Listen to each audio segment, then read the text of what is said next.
I've talked about this before in a video, but I'll take this opportunity to do it again. Basically, in a nutshell, splitting up the vaccines means it takes longer to get your child vaccinated. If you do one dose every 2 months and that's it, it will take over 2 years to get your child fully vaccinated for what would have taken one. So you're putting your child at risk for an additional year. Number two, if you do vaccines once a month, which is the actual catch-up schedule, but say you come back once every month instead of just coming 2, 4, 6, 3 times in those first few months, and then the one time at 1 year. So really it's 4 visits to the doctor for vaccinations, 5 if you count the 9-month visit in 1 year. But let's say you come one every month. That's the closest you can give one vaccine together.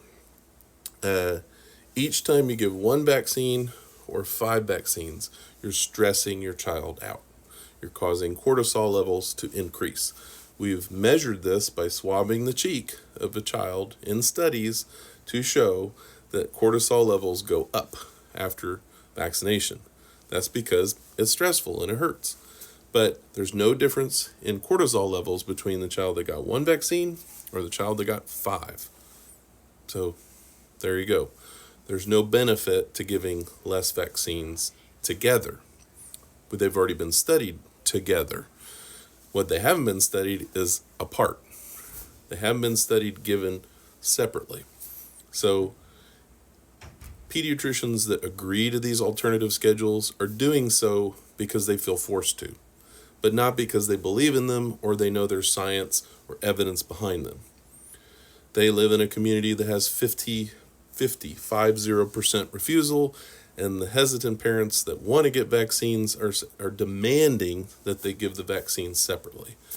So I've run into those parents. I approach them with calm and correct information, and I gently try to nudge them back towards giving them as prescribed, because it's important to do the way things are prescribed and tested and safe, not do the way things that we feel are better, but there's no evidence of it. So hopefully that helps out. I've addressed this many times. Cortisol, you give the doses, the correct spacing apart, it would take 2 years or more. If you give them too close together, you stress the kid out more. That's the short answer, but the long answer was, sorry, it took 3 minutes.